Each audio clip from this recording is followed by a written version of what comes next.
Hello, Jay. So we're going to take a look at your 5 characteristics of light.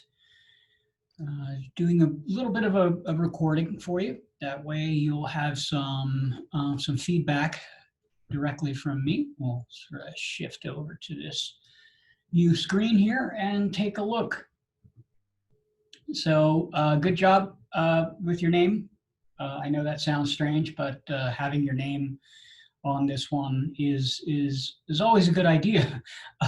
These are going to largely look similar, so we definitely want you to identify that. And also, very good work in terms of offering the proper sort of tags to all the photos. It tells me that you're listening. Now, to start off, I'm looking at direction, and wow, yeah, you're doing an excellent job here.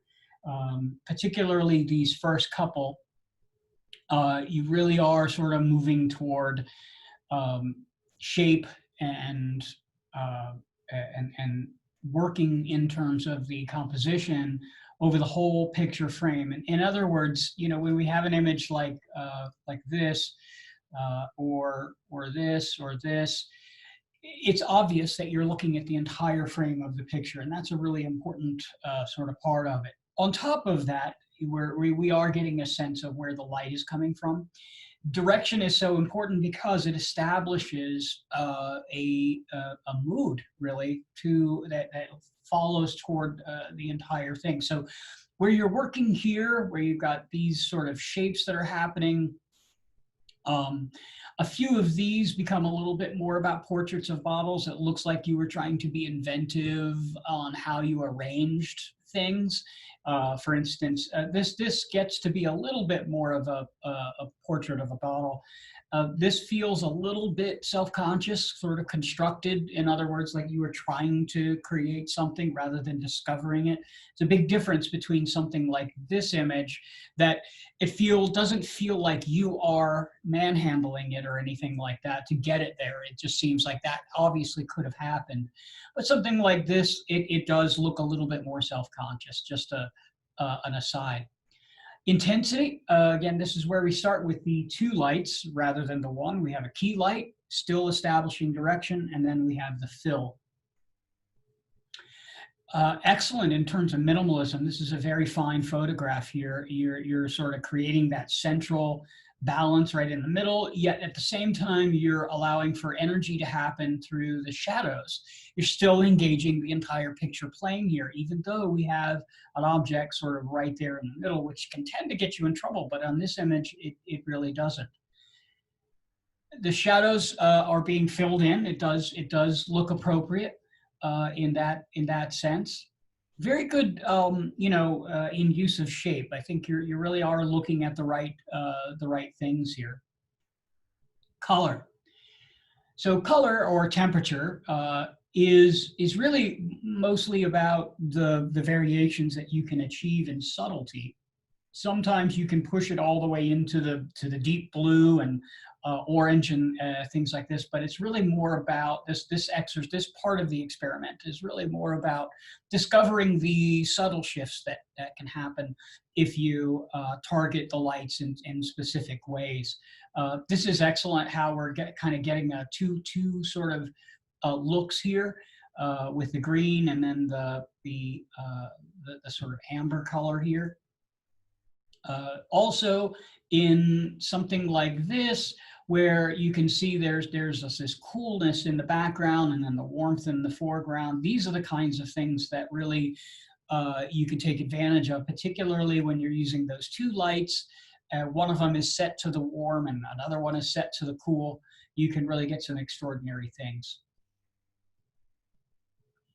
Let's look at contrast. Now, contrast, that's where we're using the fill card. We're using the bouncing the light back into it. It's just 1 light.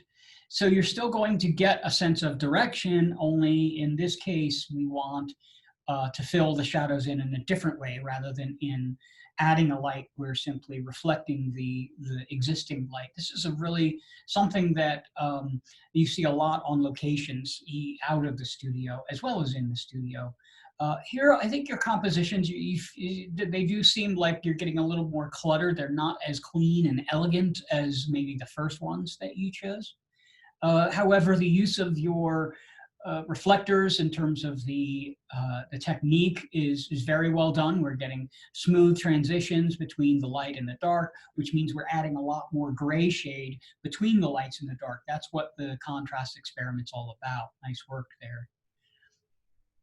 Now we're working with diffused light or not diffused light, and how this affects the image is softened shadows or hard shadows. Now, sort of like the temperature, you know, we're sort of mixing it up where you have one, your key light that maybe has a diffuser on it, and then the fill that does not have a diffuser on it. And that is going to give you a variety of hardnesses on the shadows. And so therefore, it's going to give you that depth that we might be looking for. So for instance, something like this, where we have an incredibly soft shadow here, and then a harder shadow here where the direct light is obviously hitting it, that's the kind of thing that we're looking for. Let's take a look at what, and this, by the way, this is a very effective composition here. This touches the bottom right there just a little bit, kind of right over in the corner. And can kind of create a tension that maybe we're not as excited about. However, all of this business back here is really great, really good stuff. Let's see what your peers said. Love how the intense and interesting your light composition. Feel you capture direction really well. Yes, direction, very good. Yeah, I think your direction by far exceeds the others in terms of the technique and the intensity. You clearly, I recall you in the studio spent a lot of time on direction. And if you were, you know, spending that much time on the other ones as well, which you did spend a good amount of time, your work ethic in the studio is excellent. However, you can tell that by spending that extra time on direction, I think you spent almost 2 sessions working on direction. That's why they are so rich and effective. Overall, good composition, the use of light and shadow. Let's see. Looks like each picture was well thought out, and a couple of shots of focus could have been a bit different. Yeah, that's debatable. I mean, you were sort of experimenting with things that are extremely close up and moving things around. I didn't see anything that stood out. But yeah, sure, you could always be looking for a variety of ways to shift the focus. Conclude, great job and keep up the good work. Very nice. So yes, by and large, I agree with what the groups are saying. So yeah, that's sort of a rundown of my thoughts about your imagery. You'll get also a numeric grade in addition to this, but I thought these would be very helpful for you to hear my thoughts and see me breaking down your images there. So, all right, we'll look forward to seeing more of your photographs, and we'll see you in the studio.